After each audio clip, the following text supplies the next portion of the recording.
My little one-eyed. Oh, I love. She's the entertainer. So for everyone, Kristen has 5 cats. My little one-eyed. I guarantee I would have 5 if I didn't have a husband, but he was happy at 2 and we have 4, so I won the battle great. 4 times.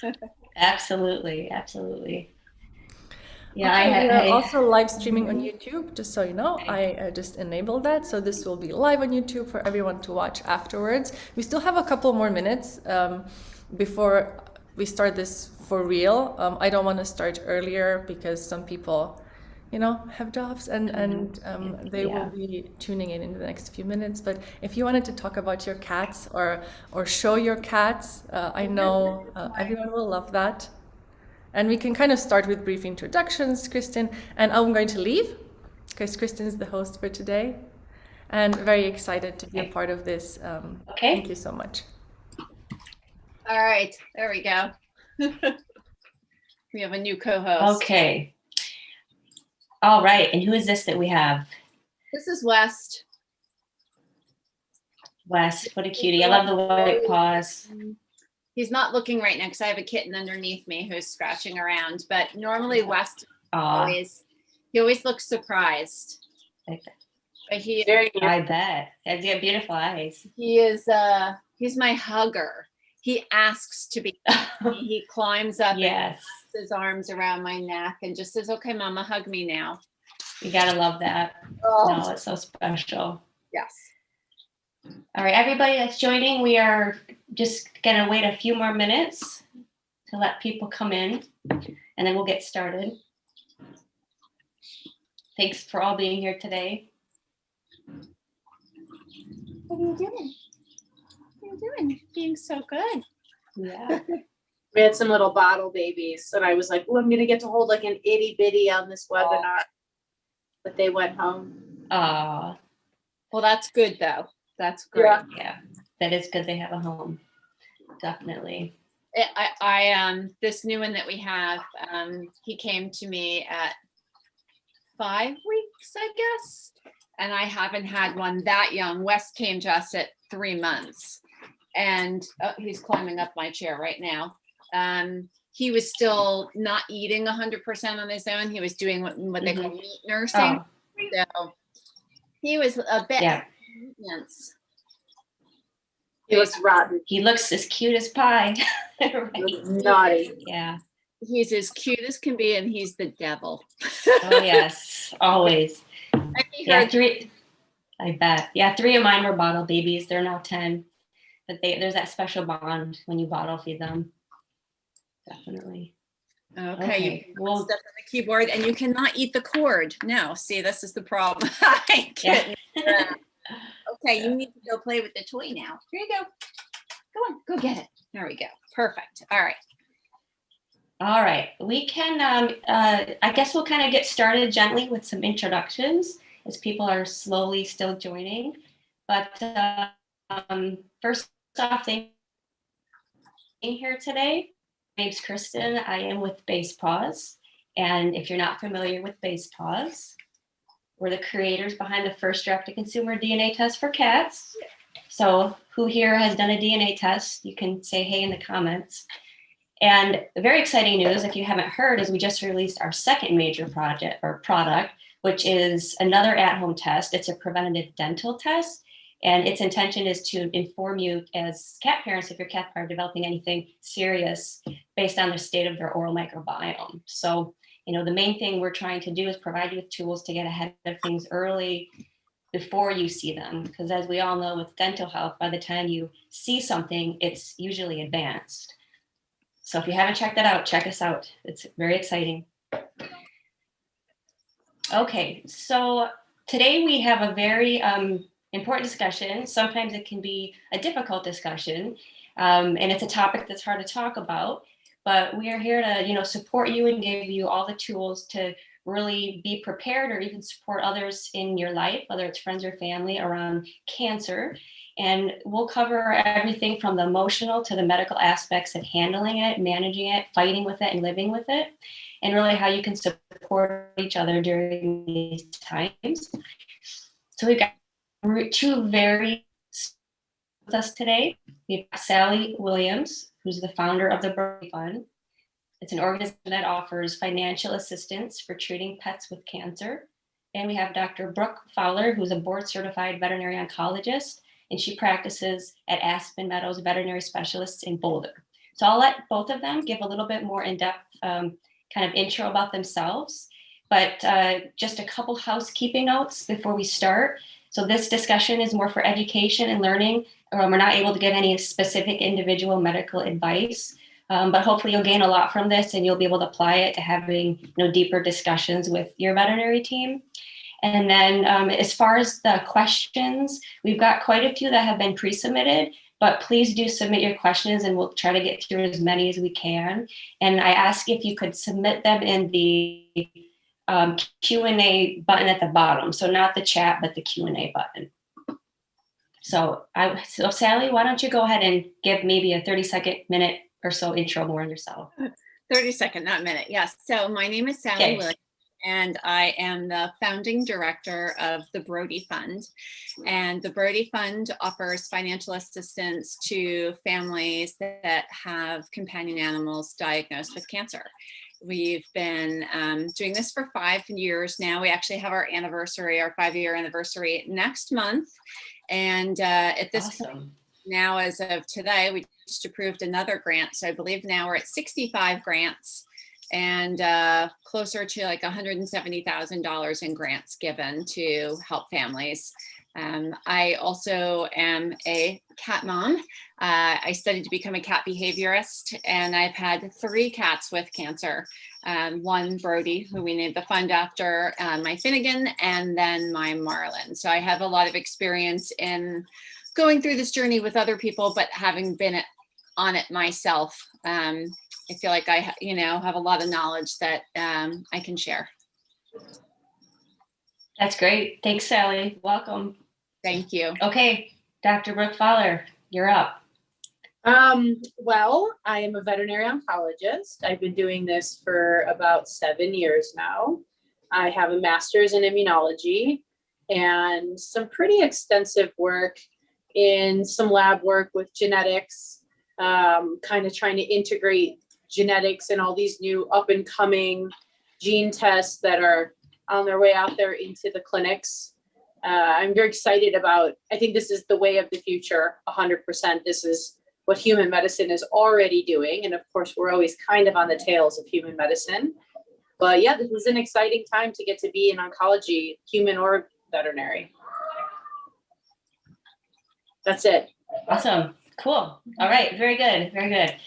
Okay. So just another reminder, please submit your questions through the Q&A feature within this Zoom chat versus the general chat. We will try to get to as many as we can, but we'll start out with a handful that have been pre-submitted. And I guess let's get started. So let's first start with kind of a general question on just like, what is cancer? Like, what is it as a definition? What causes it? Where does it come from? So Brooke, I'll hand this to you. I was going to say, I'm assuming that's for me, but I mean, we can be existential, I suppose, as well.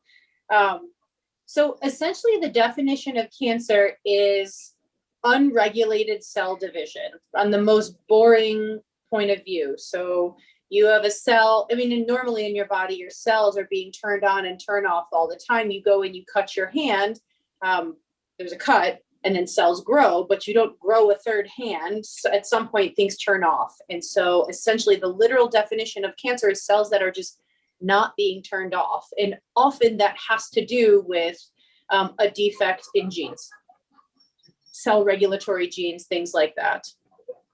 Okay, great. And can you give any more insight on kind of what causes cancer and where does it come from? That is a huge Big question. It is. It's a great question. And one I get asked on a regular basis. So, there's so many factors that go into that.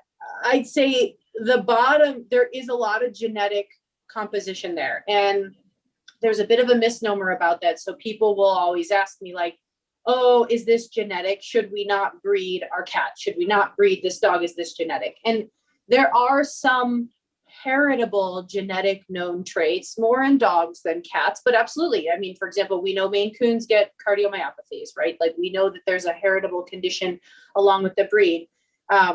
But there is a genetic trait that is essentially born into whoever you are that isn't necessarily inherited. For example, DNA proofreading enzymes. So you always hear about that BRCA mutation in people with breast cancer.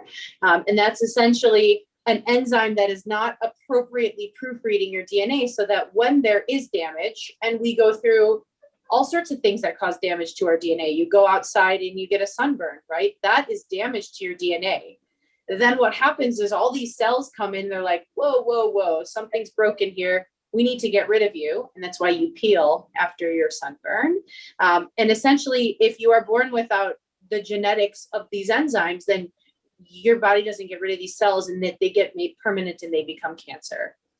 And then, of course, the other factor is, to some extent, and I'd say a far more limited extent, it has to do with the exposures we have in our life, right? You grow up in Chernobyl, you're probably going to end up with cancer, and so on and so forth. And I don't want to overstress that point simply because it is probably one of the most emotional questions that I get asked at the onset of every visit, like, what did I do to cause this? And so I don't want that to be taken too far. Often the answer is absolutely nothing. This was going to happen. It is, you drew the short straw and I'm sorry. But yes, I mean, I suppose maybe not working in a chemical plant with your cat to work every day. I totally made that up, but you understand there's extremes, avoid the extremes. Yeah. Okay, great. Thank you. Yeah. Okay, as we kind of get into, I'm going to kind of move into a little bit different topic. So with cancer, like the question that we as pet parents always say is like, what signs are there? Like, how do you catch it early? How do you get ahead of it? Or what can you do? Because a lot of times it's always pretty late when it's diagnosed or found. Sure. So any insight from at home on things you should kind of pay attention to? Yeah. You're not going to like my answer. As people who are tuned into this webinar, you are inherently a self-selected group of people that are in tune with your cats and care about your cats and know your cats. I always say for any human mother or cat mother, if something feels wrong, do not disregard that. I can't tell you how many times I hear from people, we noticed something for like 3 months and, we thought she was just getting old. Your animal doesn't get old overnight, right? This is like, that's an insidious, slow thing. You shouldn't notice your animal just got old. So anything that you feel in your gut is wrong, there you go. Generally speaking, changes in appetite, energy, unexplained weight loss. My cat is eating as much as normal and she's skin and bones. That's an automatic visit to the vet. Okay, great. Thank you. Yeah. Can I add a little to that? Please do. From studying the behavior side of things, I just really encourage people to really get to know their cat, because it's not, to me, yes, there's the behavioral changes, the inappetence or lethargy and things like that. But I can speak to in both my cat's cases, Brodie was sneezing and I did not, and I don't want anybody to freak out because now I have a cat with allergies right now and he is sneezing. He does not have cancer, but because he was sneezing, I took him beyond his annual wellness exam to get examined, and we had to rule things out, and it wasn't right away. It wasn't allergies. It wasn't a tooth that we thought there was a problem. In his case, it ended up being cancer. So even if you think it's something that might not be leading you to cancer, it's better to be proactive. In Marlon's case, he had mast cell cancer. So Marlon had what would have been like if you poked him with a pin. It was that small, but because I am in the pet cancer world now, I am constantly checking them. I'm brushing them. I'm feeling them. I know what feels right, what doesn't feel right. And because I saw that, we brought him to the vet. We had a good conversation about it. But I would say know your cat. Be feeling them. I encourage people to start as soon as you, whether it's a kitten or an older cat, as soon as that cat comes into your house, get them comfortable with being touched. Paws, ears, opening their mouths. It makes everything so much easier for the vet, for somebody like Brooke, when it's time for her to examine, but you may spot something early. What I spotted changed Marlon's prognosis for sure, because when I found it, it had already metastasized to a lymph node, and we were able to hop on that, have surgery, start treatment right away. So just be not looking just for the signs that may be behavioral, but physical things that could crop up too. I highly, highly encourage cat people, please get your cats annually seen by a vet and biannually for your senior cats. Vets catch things all the time. Like, you may not notice a subtle weight loss because they're living with you. So unless it's drastic, you might miss it. But if you're getting your annual wellness exams, it really helps the vets know, you know, how's the blood work changing, things like that. I really encourage that too. Yeah, that's great, Sally. Yeah, and my favorite word is get a baseline. Find that, like, what's baseline normal for your cat, and all these different things Sally mentioned in behavior, and you'll notice subtle changes. And it's important to take a journal when you do, so that you can get ahead of things. Yeah. Maybe I'll add just onto that. So how do you diagnose cancer, and how do you find out where cancer is in the body if the signs are very broad? Okay. So the answer is it can take a lot of tests sometimes, specifically because if you say, hey, my cat's losing weight, I can list you 10 things that can cause that, right? There's endocrine changes, there's hyperthyroidism. All you cat people are like, oh, yeah. There's kidney disease, there's cancer. And so usually we start with the broadest tests and we work our way inwards. I guess I'm going to work backwards for a second and tell you the way we most often do not diagnose cancer is through blood work. So that is a really common misconception. Hey, we did blood work at our annual exam. My cat is totally fine, but he's sneezing. But wouldn't you have caught cancer in the blood work? The answer is not, unless it is a cancer of blood, like a leukemia or something like that. Or blood work is an direct measure of organ function. So if we caught the blood work, hey, the kidney values are elevated, then we have to then go look at the kidneys, get aspirates of the kidneys. And so it's a super complicated question. For the example of her cat who is sneezing, right? I would start, blood work is not going to answer that cat's problem at all. Unfortunately, for nose things and brain things, we're starting to talk about advanced imaging because it's hard to see through all that bone of your skull and your brain. And those are, important structures that are kept away from the rest of the world. So they're hard to image. Seizures require an MRI. Coughing requires a chest film. Lack of appetite. We're going to start looking in the belly at the GI tract. And so it is ultimately incredibly dependent. But that blood work thing is a very common misunderstanding that I hear. Kristen, I don't know if the questions are going to you or everybody. Like, I have questions that are pinging up. Yes, I've got a couple here. Okay. So I was like, do I the need to same answer ones? those? Yeah. Okay. No, you're good. You're good. Okay. But let's answer this one from Don.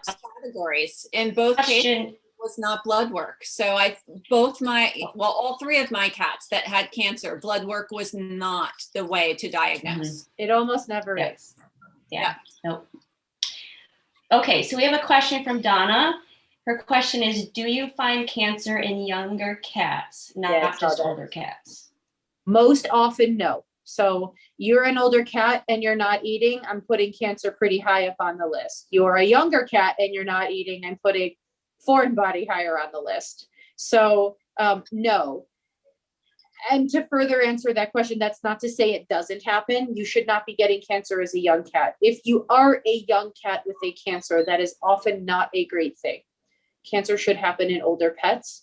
And so, yes, it's possible. I wouldn't rule it out, but often that's not so great. And I'm sorry if you're asking from a place of this is happening to you. Yeah. Okay, we have a question from Sharon. She has a 15-year-old with a mass tumor, low grade, no number right ankle removed a week ago, and she can't get an appointment with an oncologist till June 30th. So she's got a lot of questions and worried. Fine. Can you provide? Yeah. Okay. She wanted, The some answer insight is on do you they should be reoccur? optimistic. It's fine. I haven't seen your cat's record, nor have I seen, like, there's a million details that I do not know. So I don't want you to like take that to the bank, but generally speaking, mast cell tumors in cats, particularly low grades, you're probably okay. It's more, it feels like it's, we had a conversation the other night. It's an emotional emergency. You Sure. feel emotions of it being an emergency. And there are often times where cancer is just that. It's just an emotional emergency. I get it. Yep. Okay, great. Can you comment on a high-grade carcinoma in the mouth? And Karen, I'm not sure if you wanted to go more specific on that question. Do you want me to answer? We'll pause a bit and you can these are hard, Christy. These are a little tricky only because I don't have a patient or a file. Yeah. I am a little scared to overstep, but I will say tumors in cat mouths, particularly high grades, are not often a good thing. But I don't want to devastate somebody without knowing all of the details. Understood. Okay. So let's talk about the cancer diagnosis. And Sally, you can probably add to this question. So what do you do when you get a preliminary diagnosis? I mean, what options do you have? Sometimes you're faced with, maybe you can't afford to see a veterinary oncologist like yourself, or there isn't one in the area. So what do you do with that initial diagnosis, and where do you go for support and kind of what to do? Because you do have options. I do know that. Do you want me to swing at this first? Sure. So with the original, so you're talking about before they've seen an oncologist, but when they've gotten the preliminary, like when I went with Marlon getting his mast cell cancer diagnosis, what I kind of did, finding an oncologist, that kind of thing. It's tricky. So I'm very lucky. I have a lot of oncology options where I live. So it's easier for me. You just have to do some research. I'm not talking Dr. Google kind of research. Do the research to find. Your vet should be able to help you. But if not, there's organizations like mine. You can reach out to the Brodie Fund and we can kind of guide you to help you find. I know that there's the AVMA, there's organizations that lists oncologists. So, I mean, sometimes you have to be willing to drive. I mean, I met clients at Red Bank Vet when I was there that were coming in 2-3 hours out. They were in places. So sometimes that can happen, that you have to be maybe willing to drive. As far as cost goes, I really encourage people, if you can afford to have pet insurance, to have pet insurance. And sometimes if you can't afford a certain one, you can just look at getting catastrophic, that will look at things that maybe cover just cancers and things like that. And you don't have to have pet insurance that covers every little tiny detail. It makes it affordable. And if you can't do that, I say give up your coffee or whatever your little habit is and create your own little kitty insurance fund. There are ways of saving money and making it possible. And then if that's not your option, then there's things like the Brodie Fund, and there are other pet cancer funds out there. And if you can't find them, you can reach out to the Brodie Fund and we will guide you and help you find what's near you. But it does sometimes require a little persistence. You're living in a moment of fear. You've just heard this. It's really hard. So give yourself a break, be kind to yourself. And when you're calmer, sit down, do a little research. You can find, there are other organizations that are like the Animal Cancer Foundation that has a great page that has lots of information about where you can go, how to get started, things like that. But initially it can seem overwhelming, but there is a community out there to help you, and you can start with me if you don't know where to go. Great. A lot of universities give free consults. They will have, that's part of your residency training. So you can call up, like the University of Missouri, for example. I've got a this and I've got a that. And University of Colorado does that.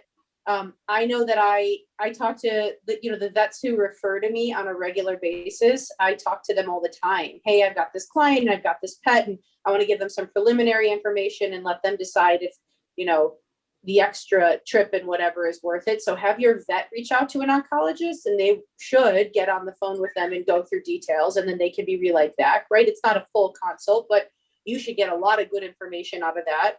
And then there's more and more telehealth options that are available. I have a vet in Indianapolis. I live in Colorado, and we do asynchronous texting over a telehealth app where the client's on, he's on, and I'm on. I can't technically talk to a client face to face that I haven't seen. It's against the law. But if he's on the phone, I can. And so, hey, they pay a nominal fee, and I get on the phone and I answer all their questions. And then if they want to see an oncologist, they can drive and do it. So there are lots of ways to get the information without doing stupid Google things. There's good Google things, and then there's stupid Google things. And I get it. I would Google too, without doing an arm and a leg. You will get you will get the most thorough workup by seeing somebody, but I completely respect that everyone's pocketbook is different, and where you live, and it gets complicated. Great, thanks both of you. So maybe we can go into another question more on with the diagnosis, and you'll usually be working with, a couple vet teams, your primary vet who maybe first found something and ran preliminaries, and then yourself as a veterinary oncologist. What advice do you give when working with the vet team? Like any suggestions on how to make that, get the most out of that? So I don't know, Sally, I have some ideas, but I mean, you had the perspective of being a client. I guess, what do you think was done well, and what could we have done better for you? I feel like me being prepared was really, really helpful. I tried to be organized it's hard. It's a very emotional thing you're going through. So if you can be organized, have your questions written down, have pen and paper with you, because you are going to forget things. So to try to write down the important things. I had a relationship with my vet and I think most do when you're dealing with oncology, you have an email that you'll be able to. So if I had an appointment coming up and I had a lot of questions, I would email in advance so that my vet would know what I was looking to ask, because there's a lot going on, and it's a very stressful, busy time. So I think as the client, anything you can do to try to, kind of have it be a bit more organized, I think is really helpful. It is emotional, try to keep your emotions in check as much as you can. I admit I cried at an appointment or two, but it's hard on the vet too. This is all very emotional. So I think if you can be organized, be prepared, have your questions. Again, I really am not a fan of Googling too much unless you're really knowing where you're looking at. I mean, there's really solid websites where you get good information. Stay off the blogs, please. So my cat, so if we're talking about Marlin having mast cell cancer, I get a lot of people messaging me and their cats have mast cell cancer. Marlin is going to be different than any other cat who has mast cell cancer. You can't just say because it's a cat with mast cell cancer, there's a blanket answer. Like, there's just not one. They're all different. So that's why I think the Googling thing is really not all that helpful. Just try to have a really good, constructive, good relationship with your vet. I think that's the best thing that I would say, and be organized before you go in. Great. Journaling helps. Journaling definitely helps. All right, let's along the way what's going on with your pet so you don't forget it when you get there. I know you mentioned that before about writing things down. It's so critical. You can write down the daily, how he's eating, the bathroom habits, all those things mean so much to your vet. And if you get in there and you go blank, and that will happen, if you have the journal, that won't happen. Yep, exactly. Yeah, and I went through a similar experience. Luckily, my cat ended up not having cancer. It ended up being IBD, but we went down several months of a lot of treatments and tests and trying to rule things out. And I journaled everything. I hand wrote notes, typed them, and at every appointment I would provide it to my veterinarian, and it really helped just pick up where it was and be able to look at baseline and changes. So yeah. Okay, I have a question from somebody that's anonymous. The question is, once complete remission is achieved with a chemotherapy treatment, how long can it take on average for lymphoma, I'm not sure which type, to reappear in a cat? Depends on which type of lymphoma. Yeah. So GI lymphoma, small cell, large cell, multicentric.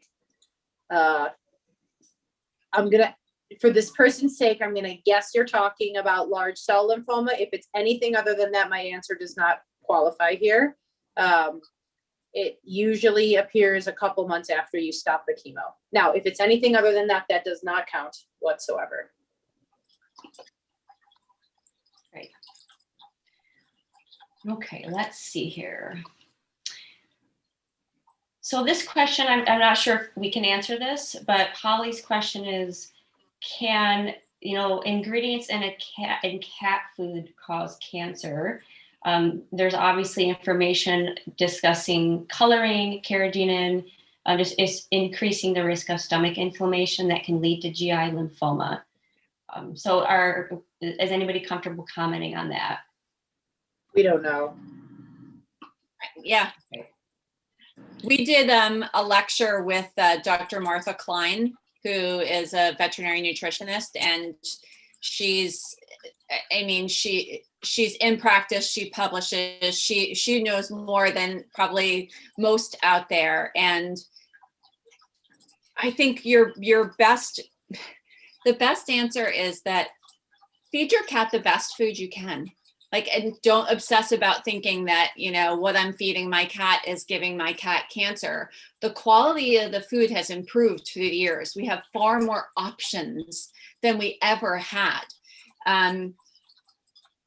Give your cat the best quality food that you can. And I think feel comfortable with that. And if you are lucky enough to have a veterinary nutritionist near you, you can ask these kind of questions and you'll get as good of an answer as you can get, but there's just not a lot of information out there about nutrition and cancer. And it's a super hot button topic. And people talk about, protein diets versus carbs and all of that. There's just not enough known yet. And this is my humble opinion, but there's a lot of genetic research that has to do with what we have done to the physiologic makeup of cats since we domesticated them. Cats were bred to live in Egypt and eat a mouse once every 3 weeks. I'm being hyperbolic, but the fact that we feed them food every single day, you should be, right? That's a thing.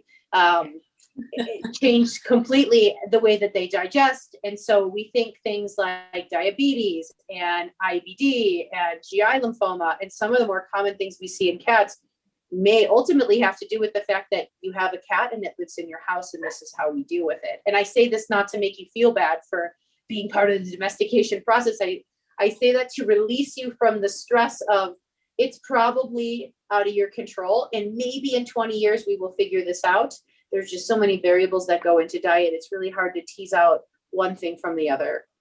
Try not to stress. Again, if you are asking that question and you are talking on this webinar, it means that you're probably feeding your cat something pretty darn good.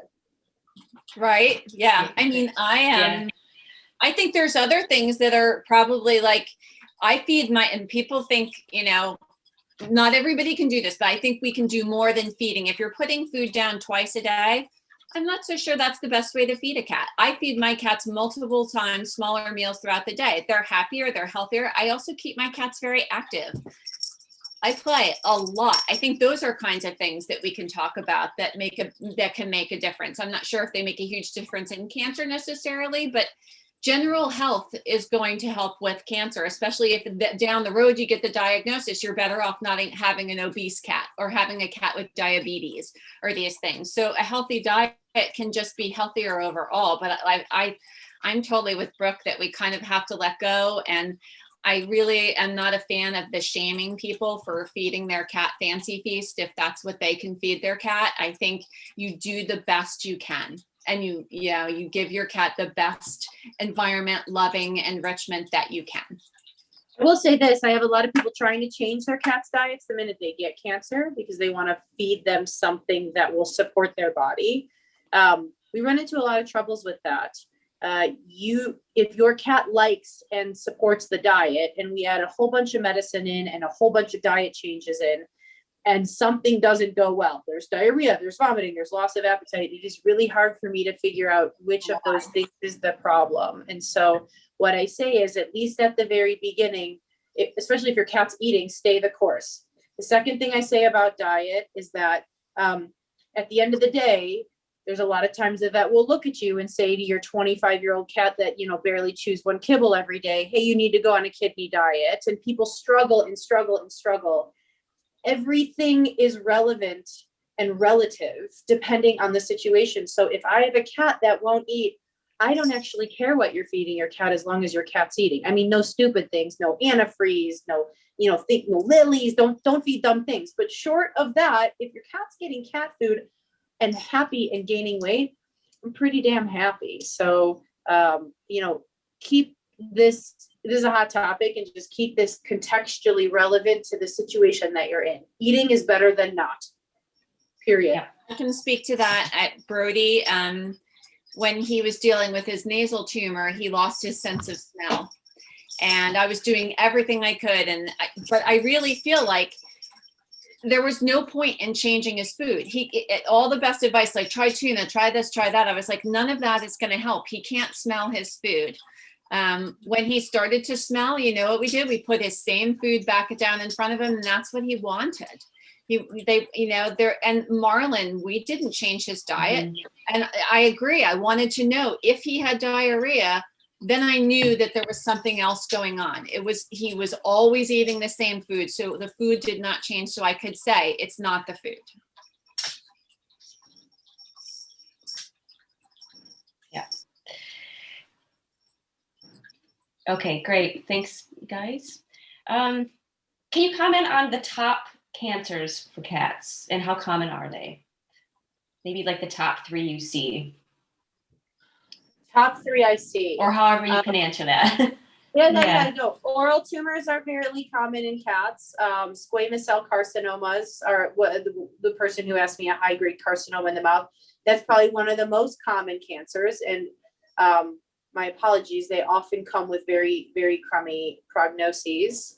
I see a lot of GI lymphoma, both large and small.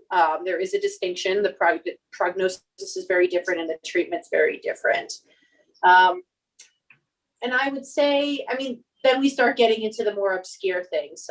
Mast cell tumors, not super common in cats. Obviously, we see them. Kidney lymphoma is fairly common, but we're getting into more obscure things. Nasal tumors can happen in cats.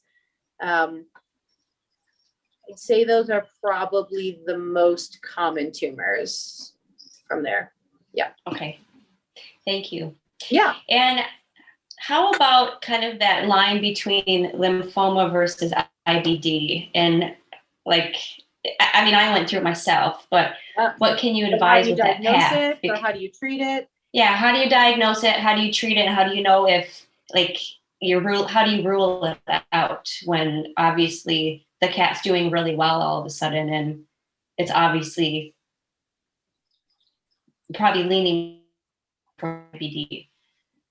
I guess, how do you get on that line? And if you're limited, I was fortunate to be able to do every test possible. Sometimes we to don't, rule a sometimes lot we out. don't find out. Yeah. Sometimes we don't get an answer. I have a lot of situations where, there's a big distinction between large cell lymphoma, which is a very sick cat who is vomiting and crashing and not doing well. That cat's sick and is probably going to present with other things, a mass in the bowel, things like that. And that unfortunately requires some level of intervention. You got to intervene. As far as the distinction between IBD and small cell lymphoma, I often have people who come in and say, okay, well, my cat's chronically losing weight. He's been a puker. The puking is more common, or there's more diarrhea. And we say, okay, well, I am happy to presumptively treat for one or the other, knowing full well that if it works, great. We won't really know exactly we treated the right thing, but nobody will care because it worked. Everyone will be happy. And if it doesn't work, it doesn't necessarily mean it's not that. It may be just because this treatment's not working. So it's all about being pragmatic and taking the information that you know and working with it. Of course, it's wonderful to get a scope, right? So that's where we put a camera down, and they take little biopsies. And then often we have to run a test called PAR, which essentially chops up the little lymphocytes that are in there, because those are present in IBD and small cell lymphoma, and decides what type of lymphocytes are being the problem. Are they same? Are they cancer? Are they not? So that's gold standard. I hate that word because it's not all crap. Otherwise, sometimes we do presumptive things. We do steroids. We do low doses of oral chemotherapy, and we hope that we get it. And when your cat lives 10 years, we know that we were right. Yeah. Great. Okay, thank you. Yeah. Okay, let's see. We've got quite a few questions that have come in. Some of these are quite specific, but let's see. So Eva's question is, our cat just started treatment for intestinal lymphoma. Eva, I'm not sure which one. However, part of that is steroids and chemo, which are both immunosuppressive. My concern is that he has issues with herpes virus in his eyes and respiratory system. How can I balance these competing health issues and the treatment for both? Can you answer that, or is that too specific? I mean, the answer is it can be problematic. So secondary herpetic infections are possible, mite infections and things like that with immunosuppressed cats. Again, from a 10,000 foot overview, and I mean this with complete sensitivity, I do not look at your cat as an object to be objectively thought about, but I don't know what the dire level of, I don't know what chemo they're using. So there's certain chemos that antioxidants and things you cannot use while you're on chemo, and most immunosupports are. Some chemos work by making free radicals, which damage the DNA of cancer cells. If I'm making free radicals and you're taking them away with your antioxidants, we are working against each other. But it depends ultimately on the chemo and whether your cat can have antioxidants. And, I'm certainly out of my field house about, lysine treatments and things like that. I don't know, what's out there for herpes infections, because that's not really my thing, but there may be some prophylactic, lysine I know is a very common one that we use. But it's one of those things that you say, well, my cat has cancer and it's going to be a problem if we don't treat this. And maybe the herpes will be a problem, and we will just have to manage that if it comes, right? You have to triage what's the most life-limiting issue and go for that, and come what may. But I like the lysine idea, I think. You should talk to your vet about that. Yeah, Great. I mean, Thank you. lysine can be helpful. And Marlin had herpes. I never knew that Marlin had an underlying herpes condition. It had never in his 12 years come out until he was being treated with cancer, and his immune system was suppressed. And he, we affectionately called it his pirate eye, because his eye got swollen, and we found out he had herpes. And so the oncologist worked with the internal medicine doctor and the ophthalmologist, and we were able to treat the eye. And it didn't interfere with his chemo at all. So I think you have a team of doctors that I'm sure they can put a plan together and figure out what can be done. I also hear, and not everybody has this, I'm very fortunate. We have a holistic oncologist who's amazing nearby. And she also worked with me, with Brodie and with Marlin, to help boost their immune systems while they were going through treatment. So if some people have that kind of option out there, if you can talk to your vet and see if there's somebody in that world. Like I had the Dr. Kendra Pope here in New Jersey. So if anybody's in New Jersey, you have that option, and that's an amazing option. Great, thanks, Ellie. Okay, I am going to switch gears just a bit, and Sally, this is probably a question for you, but as far as like living with a cancer diagnosis, can you give some suggestions and experience on how, you know, your cat can still live with cancer and you while maintaining good quality of life, and like how can you be your cat's best advocate? Yeah. First off, I would say that, you know, every situation is different, and unfortunately not every cat is going to have the same experience. But I was very fortunate, and a lot of people are, that cats tend to do very well during cancer treatments. And I've experienced both. Marlin had 3 different types of chemo in the 22 months that he was being treated, and Brodie went through radiation treatment for 4 weeks, 5 days a week. And we got 13 months after treatment with Brodie, and Marlin lived 22 months. And when I say live, I mean really lived. They had good quality of life. And for me, I tried to focus on that Brodie and Marlin didn't know they had cancer. I think that's a really big thing to remember. You know, nobody has to tell them, you know, they don't know. They're really, if you kind of let them be your teacher, they're going to take you through this. Marlin lived every day to the fullest. He loved life. He was a happy cat. And he went through treatment for 22 months. Now, he had 2, I would say, outside of his oncology visits, he had 2 extra visits, right? So he had a fever because his white cell count was off. But if I think of it big picture, he could have been at the vet twice in a year if he hadn't had cancer for something else. So in those terms, like, you know,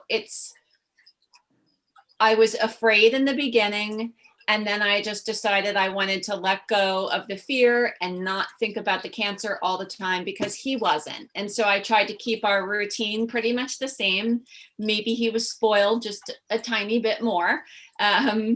But I tried to just be like him and live in the moment. And if I had a day that was tougher, where I just was very sad because I knew that, you know, his cancer he wasn't going to achieve remission, I would go cry somewhere else. I really wouldn't bring the energy into him, because he was always just his happy self. So I really tried to have my moments independent of him, and the time that I spent with him, I wanted it all to be good time. I wanted to have quality time with him. And that's really, I think, the best way to handle it is, you know, they don't know they have cancer. So think of it in those terms and just try to enjoy the time you have with them, because when you're going through treatment, what you're getting is we talk about all the time at the Brodie Fund, it's the gift of time. Whether you have 3 months with them, 6 months with them, 2 years with them, or you end up with a situation where the cancer was curable, all of it's the gift of time. So if you're losing that time because you're feeling guilty or you're feeling sad or overcome with emotion, you're missing that time with them that you have. So that's what I would say. I think the normal shape of it too, I reassure people, the worst time, that time where you have the churn and you're sad and you're scared and you're freaking out, is usually only at the beginning, right? So it's the time between, hey, we think your cat has cancer, go see the oncologist. That's the worst, because you're thinking everything bad. And even in the people that I give terrible news, there is something to be said about the relief that you will absolutely have being educated. And then I think the second scariest thing is the first treatment of whatever, because you don't know what it's going to look like. But I'm telling you, people are throwing carriers in my face. I got to run errands, go do what you need to do. Like it won't always feel. And for all you people who are typing questions about specific cancers, I suspect you're in the part of the churn. It will not always feel that bad. I promise. It really, it normalizes. And it's going to sound strange, but of course, I wish Marlin didn't have cancer, and I would give anything and wave the magic wand to have him back. But the 22 months that we spent together, the bond that we had deepened further, and the love that I had for him, and that bond that we had was incredible. And sure, I wish he didn't have cancer, but the joy that we had and the moments that we had, I can't replace those. So I can't say, you know, I mean, it was amazing. I was his nurse. I was, you know, I'm giving him his chemo pills. I'm driving him to his appointments. I'm I'm doing everything, and the bond just becomes incredible. Mhm. It really does. Yeah, it does. And you know what, if you can find a nice community of people that understand, and they don't have to necessarily have had experience with cancer, but they understand the love that you have for this animal. Surround yourself with people who understand that, because there are people who thought I was crazy when Brodie, your cat's getting radiation, you're spending that kind. Of course I am. Like, he's my family. So if there are people that aren't quite getting it, I'm not saying they're not your friends anymore, but put your energy in with the people who completely understand and are supportive of what you're going through. I have a really strong community of animal loving friends that just surrounded me. So on the days that I was feeling sad, I could lean on them. And that was really helpful to know that people would understand and not say, well, he's just a cat. That's not, you don't want to hear that. Yeah. No, that's very good. Thank you. We've had several questions come in about cats with lymphoma. The specific is from Sally, small cell lymphoma. In regards to chemo treatment, can they live comfortably staying on it? Sometimes do they come off of it? And how long can they stay on it being comfortable? So that kind of combined three questions. Small cell lymphoma? Small cell? Small. The specific So question. everybody's a little different. It's scary to think sometimes the medicine really is an art and not a science. So how everybody does it is different. But how I typically do it is they are on it for a good long while. And then when they've proven to be in remission, they can go off. And then when those signs come back, they usually have to go back on. Yes, that is one of my favorite diseases. Cat's chronic. The hardest thing is getting the medicine in your cat, right? Because it's chemo, so we can't make it into a liquid and we can't make it transdermal. So you really got to put a pill in your cat's face. There's multiple ways to do that, but short of the trauma of having to pill your cat, they do great. The vast majority of them for years. They do incredibly well. So, and comfortably. If something is frozen, can everyone still hear me? Oh, no. Yeah. Okay, am I still on? Am I on? Okay, great. Yes. If your cat is not doing well on their chemo, then I'm not doing something right. Because if my treatment is worse than your disease, then we've failed your cat. So only with good quality, that's the first thing I say. Only good quality. Your cat is not making choices for his or her life. We're making choices for her or him. And therefore, there cannot be any punishment or side effects or things. I mean, there are side effects. I overspoke, but we cannot continually punish your cat because the consciousness of I will gain time in the future it's not a thing. They live for the day. They know how they feel today. And so anybody who is torturing your cat, you or your vet, me, someone like me, we got to change. So only good quality. We only speak about quality. That's all I care about. I can say that if anybody is having issues with having to pill a cat, that's where you can Google. That is something YouTube's great for that. Great resources out there. Find a behaviorist or a vet tech or somebody who can, because I found, so for Marlin, it was very easy. Pill pockets, not a whole pill pocket. Take a quarter of the pill pocket, coat that, Palladia pill. And you can also have a little syringe of water afterwards. I get that pill, in the cheek, push it towards the back, squirt a little water in. Marlin was, at first he didn't love it, but we got a routine. He got this pill the same time every day. I sat on the floor, I backed him. My feet were underneath my butt, and I backed him in between my legs, between my knees. He was facing away from me, gently tilt the head back, pop it in.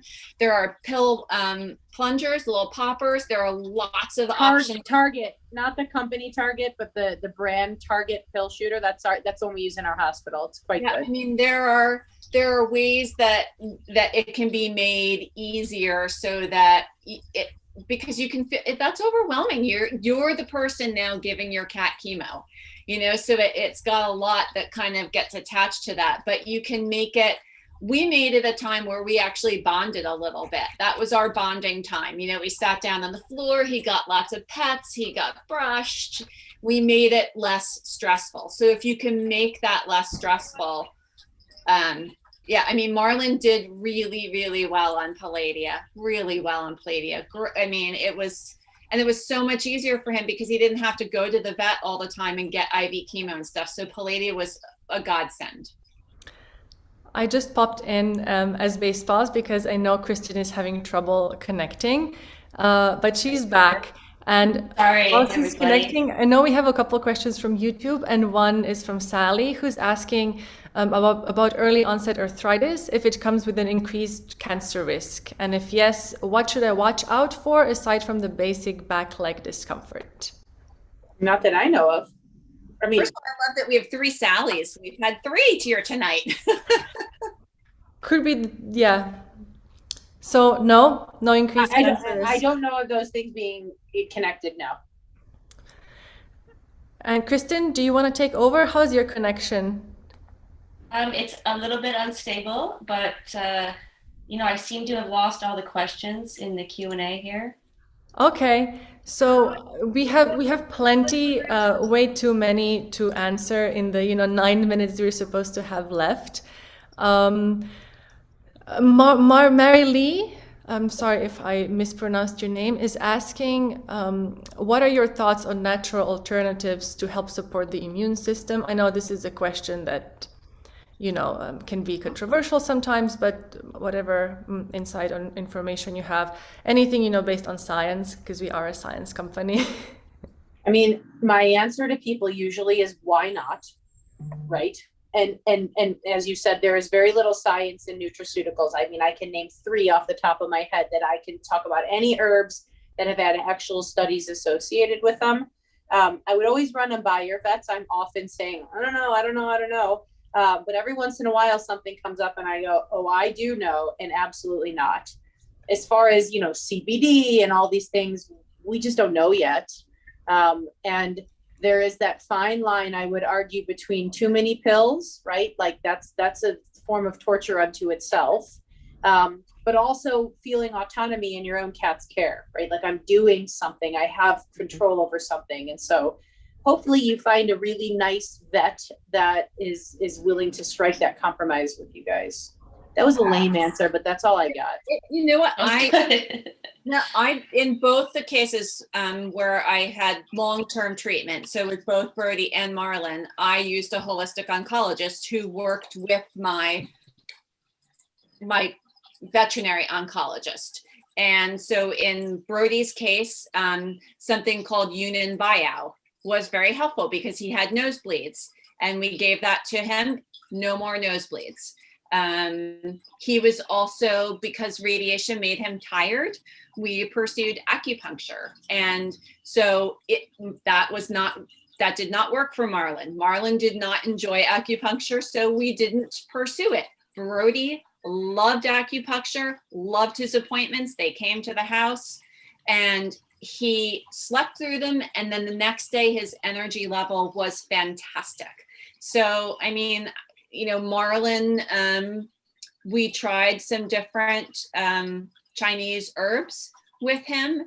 And I mean, did it boost his immune system, not boost his immune system? I can't say for certain, but we did work with somebody who was specifically a holistic oncologist. So she had the experience of the holistics and the oncology. I think people have to be careful because I think there's a lot of people out there that are promoting things like CBDs that just don't know. There's a lot out there. There's a CBD at every pet fair now. So I would say always work with your oncologist when it comes to this. But I think there are some things that are very helpful. Great. And Kristen, are you able to see the rest of the questions so I can leave? I don't think anyone needs me here. Unfortunately, I cannot, but that's okay. Maybe ask one more. I do have some that were submitted in advance that we can also ask. Okay, we have maybe 5 minutes left. So, I think the main thing that we've talked about today, and maybe we can just go a little bit deeper, is just you can't be perfectly prepared, but you want to be aware and educated as much as possible so that when you are faced with the decision and diagnosis, that you know how to keep your pet first and so that you can get through those and still enjoy the life you have with them. So I think, Sally, like the support groups and creating lists and little changes with your veterinarian so that throughout the course of treatment and therapy, you're able to do like the best you can based off. And we all know our pets really well because we see them all the time. Yeah. And I think to accept the fact, one of the things that, you know, this was a new term for me when I first was in the cancer world. There's something called anticipatory grief, and it's real. And your grieving starts, you know, you hear the cancer diagnosis and the grieving can start then. And don't be afraid to reach out and find a support group or find some one-on-one counseling. There's definitely that available. And their self-care is really important. We have a blog on the Brodie Fund website, and we have a wonderful woman, an author named Sarah Chauncey. You guys may know her. She wrote a book called P.S. I Love You More Than Tuna.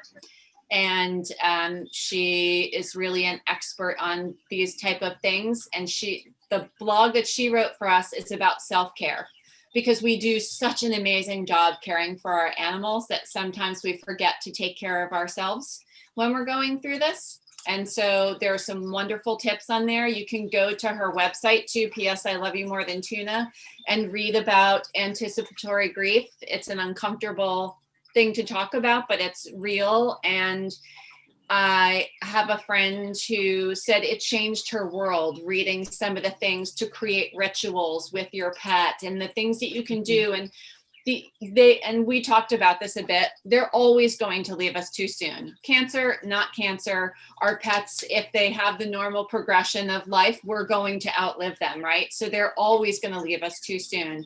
But there are things that we can do to make it a little bit easier and have a little bit of preparedness. We had an end of life plan. You know, it worked perfectly for Brodie.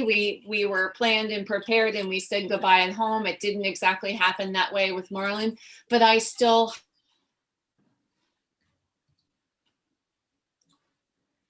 put all your focus. But if you know the end of life is coming, there are resources out there that are available to you.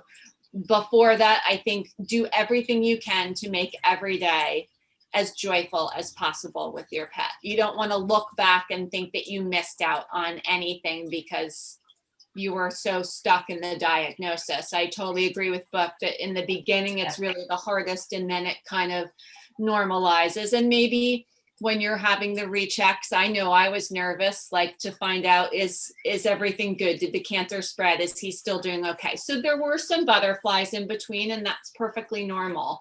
But I still look back on the 22 months with Marlin as the greatest gift I was given. And I am so grateful to my oncology team. The techs were so amazing. And I got little notes on his pill bags to go home with. And I highly recommend be kind to your team. I brought cupcakes and donuts and that kind of stuff. Just show your appreciation too, because It goes a long way. Hmm? It goes a long way. It does, because we don't know what's going on behind the scenes. We know our world. We know we're bringing our pet in, but we're also bringing our energy in with us, and they're getting that how many times a day? We're just living it with our pet, but they're living it over and over and over every day. So just remember, some days are really hard for them. They may have just said goodbye to a pet that they had been working with for 2 years before you came in. And so just try to be mindful of that yes, they're there for you and they feel like a superhero to you because they're keeping your pet alive. But there are things that you can do, like the preparedness, but then there are things you can do that go over above and beyond that are really amazing. I mean, when Brodie graduated, because it was graduation, the end of radiation was graduation, and he got a certificate for his graduation, and I brought in a whole thing of cupcakes that said Team RBVH, and we made a big celebration out of his graduation. It was a big day, and it meant a lot to them, but it also meant a lot to me to see them and the joy that they had in celebrating this moment. There are really good moments that we can focus on, milestones and graduations and remissions and that kind of stuff, and celebrate all of them. Thanks, Sally. That's fantastic. I guess, Brooke, any final thoughts from you that you want to share with cat parents as we close it out? Nothing in particular. I mean, you know, this is my life, so I have lots of thoughts on lots of things, but I think you covered the big ones for the most part. Hang in there. There's people that will care about you. You're not in it alone. Absolutely. No one is. Great. There are resources. And like I said, please feel like people can reach out to me at the Brodie Fund, brodiefund@gmail.com. Even if we can't financially help you, we can try to point you in the right direction. If you happen to be on social media, if you are an Instagram person, I am telling you, the Cats of Instagram community will lift you up and see you through a lot of this. A lot of people are going through what you're going through, and you'll find this amazing little community that will really care. I have found it to be incredibly helpful. And if you are listening to this and you know somebody who has a pet with cancer and you don't know what to do, just check in with them. That's it. It's as simple as that. Say, hey, how you doing today? Shooting a text, making a phone call, dropping an old-fashioned in the mail saying thinking of you. It means a lot, even if you don't know what to say, just letting them know that you're thinking about them. Thank you. Thank you both. Thank you, everybody, for joining. Thank you. Please feel free to reach out with questions. You can contact Basepaws anytime. Obviously, hit me out at basepaws.com. And we've also put in the chat here, you can reach Sally at brodiefund@gmail.com. And Dr. Brooke is located at, I put her website in there, Aspen Meadow Vet. So thanks, everybody. Thanks for joining us. Remember, this is Pet Cancer Awareness Month. This is like in the cancer world, that's kind of a big thing. So if you have an organization that you want to support, I don't mean donate to the Brodie Fund, but there are organizations out there, if you want to volunteer for them, if you want to reach out to them in any way, shape, or form. It is Pet Cancer Awareness Month, and it's a wonderful time to support a group in research, or maybe you make a special trip to your oncology team because it's Pet Cancer Awareness Month and bring those cupcakes to them and say thank you. Yes. Thanks for everybody. Amazing. Thanks again. Thank you, Brooke. Thank you, Kristen. Take care. Thanks, Thank you very Kristen. much. My as well. pleasure.